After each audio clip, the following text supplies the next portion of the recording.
Hey travel friends, it's Stoof here from Travel Season. Welcome back to our channel. We recently returned from a Disney cruise on the Disney Dream ship for a 5-night Caribbean cruise. On this trip, we learned so much about cruising with Disney, so we decided to create this video to help prep first-time cruisers for their vacation. This video was created for guests that have already booked their cruise, and it features tips and information about what to expect on your upcoming Disney cruise. And don't forget, for more travel-related content, make sure you hit that subscribe button so you don't miss out on future videos. Alright, let's dive into this list with number 1, pack a costume for Pirate Night. As I am creating this video in summer 2024, Pirate Night is currently available on all 5 Disney cruise ships. What is Pirate Night, you may ask? It is one pirate-themed evening on your cruise itinerary. On Pirate Night, guests are welcome to dress up like pirates. They have pirate-themed shows on the pool deck. Various characters are dressed up in pirate costumes like Mickey, Goofy, Donald Duck, all those fun guys. Pirates of the Caribbean characters are out for photographs and are featured in the pirate show before an amazing fireworks display at the end of the night.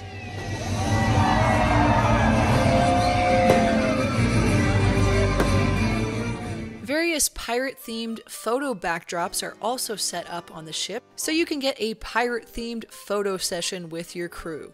If you're not into dressing up or you forgot to pack a pirate costume, Disney Cruise Line does provide you with a bandana for each guest in your stateroom. Your crew member will put that in your stateroom for you on the day of Pirate Night. Number 2 on our list is probably the most important thing on this list, and that is to download the Disney Cruise Navigator app on your phone. Without this app, I would not have known where or when to get pictures with different characters each day on the cruise. I would not have known where and when different trivia contests were happening. I would not have known when karaoke was happening. I wouldn't have known about the crafts happening on the ship. I wouldn't have known what show was happening that evening. I wouldn't have known where to go to dinner that evening. This is such a useful app. It has so much information about all the activities on board. The app also features deck plans. If you're looking for a specific area of the ship or a particular shop, then the deck plans can show you where that is on the ship.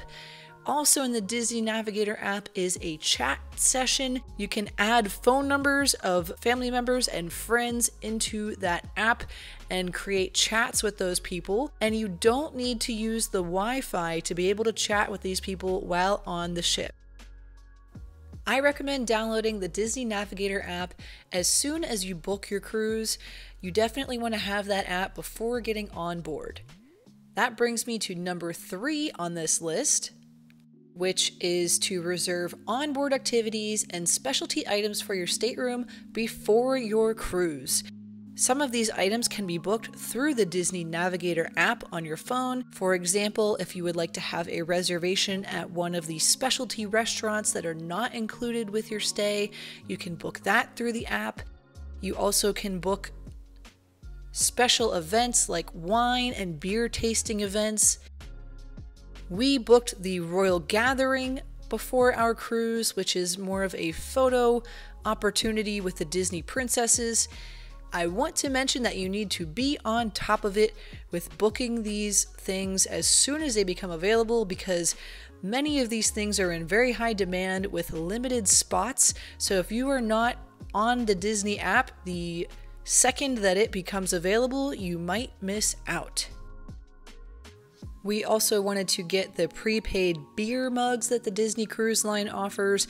These beer mugs will allow you to get a 22-ounce beer on draft for the cost of a 16-ounce beer on draft. And at the end of your cruise, you are welcome to take that glass beer mug home with you as a souvenir. A couple other things we ordered in advance that were sent to our stateroom upon check-in were a non-alcoholic champagne, some Disney bathrobes, a box of chocolates and a little rose for the room. Number 4 on this list is to avoid the noise and crowds of the pool deck area by spending more time in the 18+ sections of the ship. On the Disney Dream, there was an adults-only pool area called the Cove, with a deeper pool, 2 shallower pools, a bar right next to that pool area. The over 18 area also featured lots of lounge chairs, both in the shade and the sun.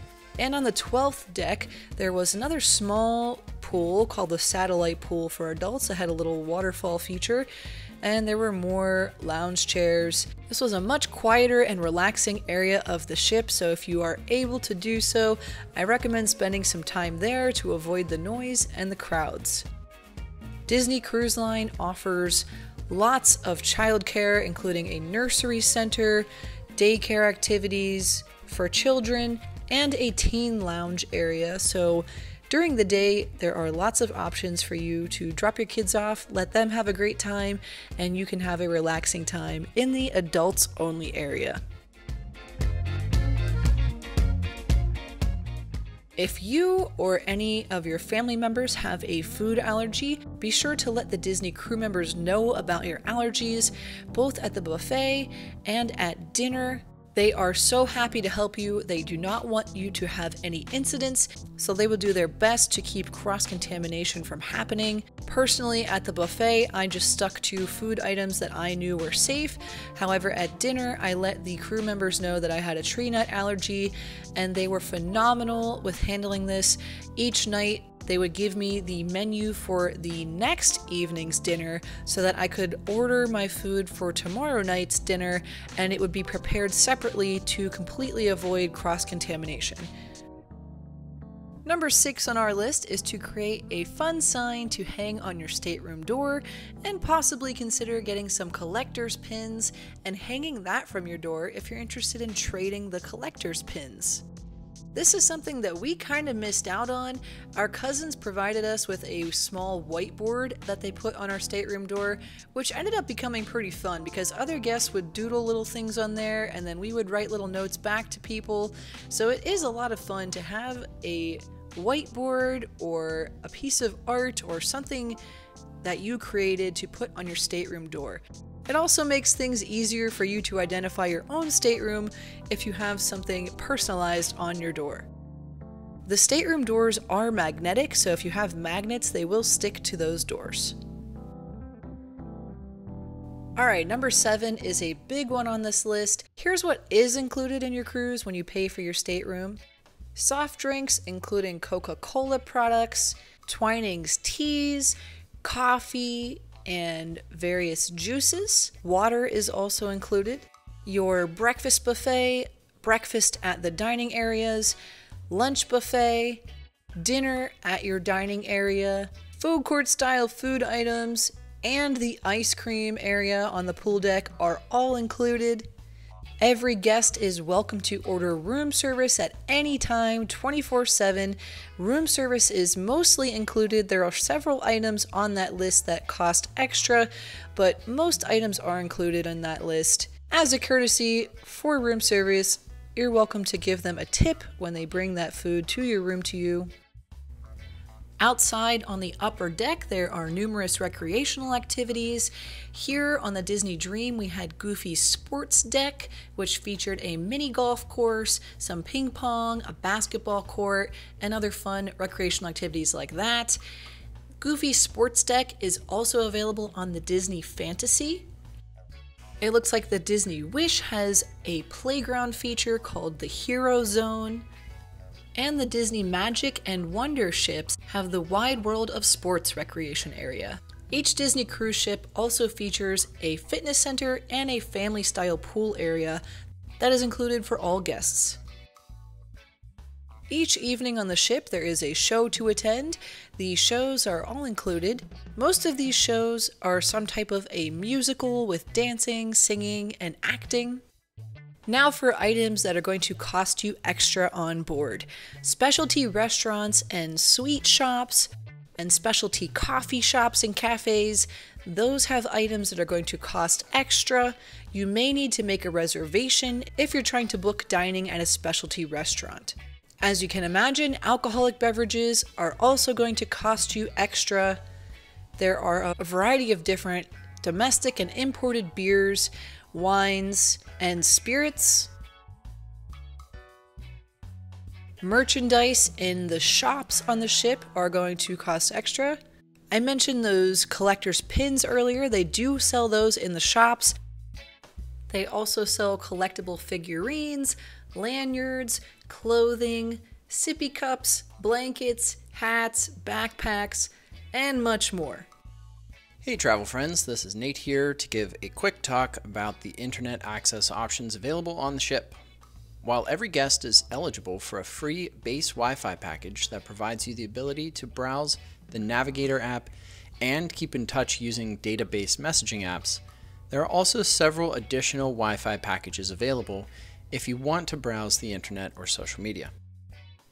You can purchase Wi-Fi for the duration of the cruise or just in 24-hour increments.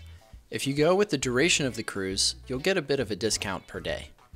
We purchased the Premium Surf package a few days into the cruise for the duration of the cruise, but because we were already a few days in, we still got that discounted rate, but were only charged for the days remaining at sea.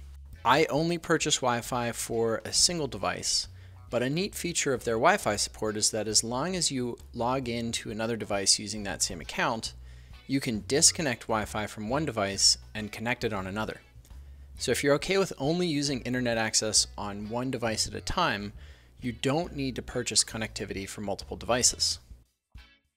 Even with that Premium Surf package, the upload and download speeds weren't that great. I ran a number of tests at varying times over the several days that we had Wi-Fi, and the best download speeds that I saw were around 3 megabits per second.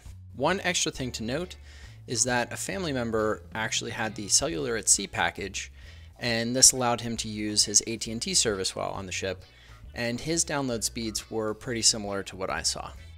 Number 8 on our list is to brush up on your trivia before your cruise. Our Disney Dream Cruise had at least 2 different trivia competitions every single day, from topics covering general brain teaser trivia, Disney Cruise Line trivia, Marvel trivia, Star Wars trivia, and specific movies and genres of music trivia. During these trivia contests, you answer a series of questions, and at the end, the person that gets the most answers correct will win a medal that you get to proudly display as you walk around the rest of your cruise and take home with you. Something I recently found out is that you can join a team. You should ask the crew members at the beginning of trivia how many people can be in your team, but your odds of winning are greater if it's more than just you trying to answer these specific trivia questions.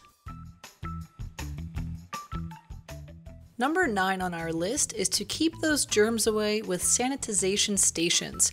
Disney Cruise Line is great at offering hand sanitizing areas, hand washing stations, and hand wipes before you enter each eating place. Because you are on a closed ship with thousands of other people for the duration of your cruise, it is imperative that you maintain good hygiene and keep those germs away, because it is so easy to pick up germs and spread them quickly on a cruise. Make sure you take advantage of those hand wipes and hand washing stations available before entering each dining area while on your cruise. The last item on our list is to make sure you purchase your cruise photos before you disembark. From the moment you check into the cruise, before you get on the boat, there are photo opportunities. There are photo ops for pirate night, formal night, photographs with different Disney characters, and professionals will be taking these photographs of you at all of these setup locations. Something that we totally missed out on is that you can only access these photos while you are on the ship. Right before you disembark the ship, there's a little sign there that lets you know that there's a QR code you can scan to access your purchase photos, and there's also a little sign there that says photos can only be purchased on board. There is no way to access your Disney cruise photos after the cruise if you did not purchase any on board. If you did purchase photos on board, you have 45 days to access those pictures on the Disney Cruise Line photo website. Check the deck plans for your particular ship to see where the kiosks are located to view and download and purchase your photographs while on board. Alright, travel friends, that wraps up my video of 10 things to know before your first Disney cruise. I hope you found this information helpful. I have additional links and videos related to Disney cruises in the description under this video. If you haven't done so already, make sure you hit that subscribe button so you don't miss out on future travel adventures like this one. Again, thanks for joining us on this video. Have a wonderful day and have an amazing time on your Disney cruise.